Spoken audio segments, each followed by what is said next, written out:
Hey there, viewers. Shadow back again with the second part of my Create a Coaster Let's Play series with Rollercoaster Tycoon 3. Now, in the last episode, what I was doing was creating this coaster all the way from scratch. It was just a thought in my head with just a simple idea, and I'm going to go a complete series of these all the way to the very finished product. That way you guys can see how this coaster actually gets uh, basically finished from my point of view, the way I work. There's plenty of Let's Play Cup videos out there, but this is kind of my own, and I'm not trying to get rich off of YouTube or anything like that. This is just something that I enjoy. So, in the last episode, what I was doing was, as you can see, I created the entire layout from scratch. I had a thought in my head that I wanted to work with, and this is the finished product of that layout. The only thing I knew for sure that I wanted was the overbanked turn flying around our centerpiece, which in this episode I will actually start. And also I wanted an overbanked turn, or a zero-G row, sorry, over top of the entrance to the plaza. So here what you're seeing me do is I'm just using the sand kind of tool there to paint the terrain with a general idea of how the paths are going to be laid out. And again, it's just a general idea, just so I can get kind of the effect of it there. And you can see I kind of got a midway section there, right along the front of the entire coaster. And then the path goes underneath the zero-G row into a little plaza area where I will work with a little bit later as well. Probably not in this episode, but you will see it probably maybe in the fourth or fifth. I'll probably start on that actually. But I was just kind of playing around with this, and you'll also see me, I've added the water there to the splashdown effect that we're going to have right in front of our castle slash station. And also I add some water onto the other side here shortly as well. Now, so a couple other things you'll notice I do is just kind of editing the coaster here and there, just kind of get a few things, just working on the layout. Nothing happening really special with that. Just I wasn't happy with a few things. Had to make a few little alterations, and I'll be honest, in the next episode that you actually will see, I will probably more than likely be editing in that as well, just to get again. One idea that I kind of thought here with this our S curve here towards the end of the ride, I thought let's have this go down and kind of into a canyon, kind of a canyon run S curve for the effect. I don't build it up as tall as what I will be doing there, but it will eventually. I played around with the water there too, and I was just like, you know what? No, that's just not going to work for me. So, like, deleted the water there in the back. I may add that back later. I'm not sure. I actually have an idea, so we'll see what happens with that. But in this episode, you'll see I was like, nah, that's not going to work. It's just too much water. So. Now, what we're going to do right now at this part is I'm actually creating our centerpiece. And what I wanted was a tower.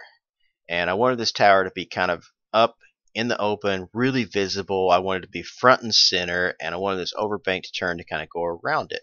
And now, right on top of this tower, we're going to set a dragon. And as I was mentioning in the last episode, it's going to be, the thought came from Harry Potter universe at Universal Studios with the Escape from Gringotts with the dragon sitting on top of the bank. And I thought, that's a really cool effect. I really like that. I want to do a coaster like that. And that's how this entire theme came about, was just from that idea. So what I'm doing is working on the tower, and I tear it back down here in just a minute because I wasn't happy with where it was placed. And also by the time I finished here, I just thought, you know what? That looks really good, but it's just too tall. You're not actually going to get the effect of flying around the dragon because the dragon's going to be way too tall.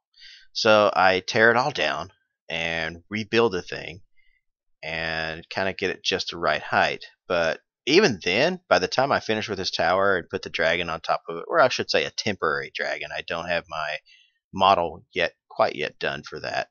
And I just wasn't happy with it. I was like, it's too tall. So we tear it down, we build it again. And that one it's too short and it's too fat. The entire tower is just too fat to be that short, and it just doesn't look right. And I've been debating over this for like a week now since I originally done the 2 streams. It just doesn't work. It doesn't fit. So I'm going to edit the coaster track a little bit in the next stream that I'll be doing, and rebuilding this tower once again, a thinner tower. and a thinner tower will kind of look taller. It's more height size ratio. Just it'll look a bit much better, I think, by the time I'm done. And let's see. So what else can we talk about here while we're kind of working on this tower? Another idea that I have that I'm going to try to figure out how to work it in is I want to do a waterfall someplace. I haven't quite figured out where. I may not even do a waterfall, but I like the idea of adding a waterfall somewhere, kind of a going over top of it, have the track fly by that. My girlfriend, I was showing her this. She was watching me build, and she was like, you should do some dragon eggs somewhere. And I was like, there actually is some eggs. There's dinosaur eggs in here, and I could use that. So I thought, well, maybe we'll add that in there somewhere too, because that's kind of a cool idea. And that's just, I'm really kind of planning ahead of myself than what I'm actually doing here. All of this stuff you'll see as I'm working on it, and it's still, this is, I don't have any kind of plan I'm working from. This is completely from scratch, off the top of my head as I'm doing it. And I honestly think it's coming out pretty good, and I think it's going to be probably one of my best works that I've ever done in Rollercoaster Tycoon. And I hope you guys will agree with me by the time I'm done. It doesn't look like much yet, but give it time. So these videos that I'm doing are actually 2 hours long, and they're actually cuts from my Twitch stream. So if you actually want to see the entire video in much slower motion and see the stream that I did when I recorded everything, you can definitely head over to my Twitch stream, which is the link is usually right there on my channel on YouTube. You can find it easy enough, and that'll take you right over to it. Just view my highlights. You'll see both episodes that I've done so far. And subscribe to me on there, so that way the next time I'm doing it, I don't know when I'll be doing episode 3 yet, but that way you guys will know. You can tune in, chat with me as I'm working.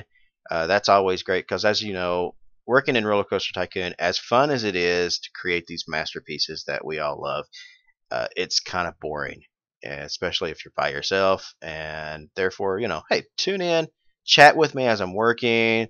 I would greatly appreciate that. If not, you can always catch the toned down version, the narrated version, the time lapse that I'll be doing here on YouTube, which will probably be a few days after I do my next stream. You'll see episode 3 coming up. Now, in episode 3, what we're going to work on is the actual station itself. I do a little bit of work on it here in this one. I do the platform, and I even do the lift hill a little bit as well, the stairs going up the lift hill for the wing coaster. But I don't actually do any part of the station because it's going to be a castle. So I'll end up tearing all this down, I think, eventually, and redoing it. But yeah, so the next episode, what we'll do is the actual station, redo the tower, and build the castle around there. I'm kind of slightly inspired, actually, by this from Silverette. So shout out to Silverette there. Silvar. I don't know how you pronounce your name. I'm going to call you Silverette. So if you need to correct me, let me know. But I've been watching your Let's Play videos. I've been watching your parks, looking at your videos and stuff, and I am completely inspired by that. You are an absolute master at this game. I don't know how you got that good, but so shout out to you, Silverette. Another thing that I had in this was I kept having some viewers in my Twitch streams saying, "Hey, can we see the ride? Can we see the ride? Can you ride it?" And I realized, you know what? I haven't even ridden this thing yet. So obviously it's not this fast, but I think it turned out really, really well. And actually, from riding it, I found a few things that needed to be changed. There were some marks where you actually hit the ground a little bit, so I had to go back and edit that some. And also someone suggested, hey, let's see the stats on it. So the section here soon, I actually checked the stats to see, what's the nausea rating, what's the excitement, what's the intensity. And lo and behold, it is perfect in my opinion. I can't believe how perfect it actually turned out. These stats are amazing on this thing, and it's probably one of the best works that I've ever done, honestly, as far as a coaster design. Most of the time I always get them too intense or too much excitement or too much nausea or something. And the way I work is I don't work worried about whether the peeps are going to ride or not. I work from how does this look?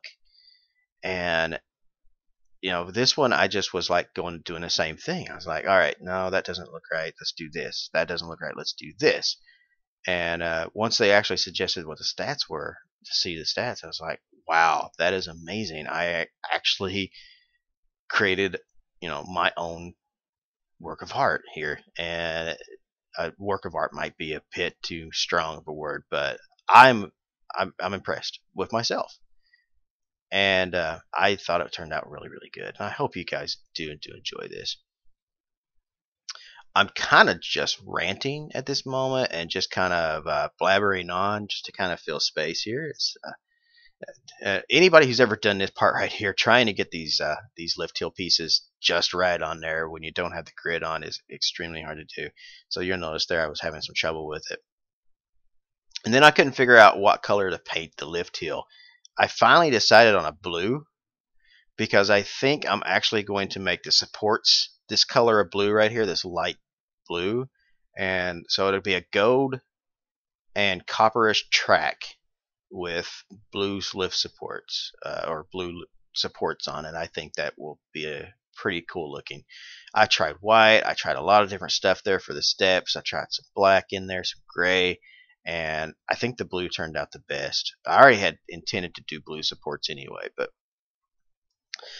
so let's now start work on some of the rock work here is what I was doing here. Trying to fill in our splashdown area, trying to make it kind of cool looking. And the rocks that I'm using are Weber's rocks, and they're really, really amazing. I hadn't really ever used these before this design, and these things are great. I'm not the best terrain person at all. I'm not the best at placing rocks and trying to get all this stuff, but I think by the time I finish here, it turned out pretty good. I'll still be working on a little more, trying to vary it up a little bit. I probably will use some different rocks other than just the moss colored ones there to kind of get just to change it up a little bit. But once the rock work is all done here, I mean, it's really beautiful, and I think I'm really onto something with this. Another thought that I had, as far as I know, I was going to say I was going to do the waterfalls in it. So I'm thinking of how castles and stuff sometimes, or dams, we'll say, have those little archways like floodgates where the water kind of flows from a different area into a smaller pond. I've got that idea, and I think I may do this here in the front of the castle if I can fit it in. And kind of have little small waterfalls coming out of the archways into the moat, which is our splashdown area. Now, the track itself, awesome design and everything, and then I realized, well, wait a minute, as I'm working here on the coaster and everything, the actual trains themselves, for a splashdown effect, the riders are going to be in the water. So I've been kind of working on this for the last 2 weeks since I did this stream, and I'm actually going to end up having to create my own cars when I do this, just to get the splashdown effect right. The splashdown effect's built into the cars, not the actual track pieces. Found that out, so I have to design my own cars so that it'll be fins that will hit the water kind of under it. So it'll be a different kind of wing rider car than what you guys are used to, but it will be, I hope, amazing. We'll wait and see and find out. So here we are. I'm just kind of looking over everything, kind of seeing what I want to do next, and just kind of getting a general feel for it. And really, I think that will pretty much do it for this section of this episode. And I hope you guys are liking what you're seeing so far. So subscribe. Check me out on Twitch as well. Subscribe to my Twitch channel. Leave comments. Let me know what you think of it. And upvotes are always great too. So I will see you guys on the next episode. Thanks for watching.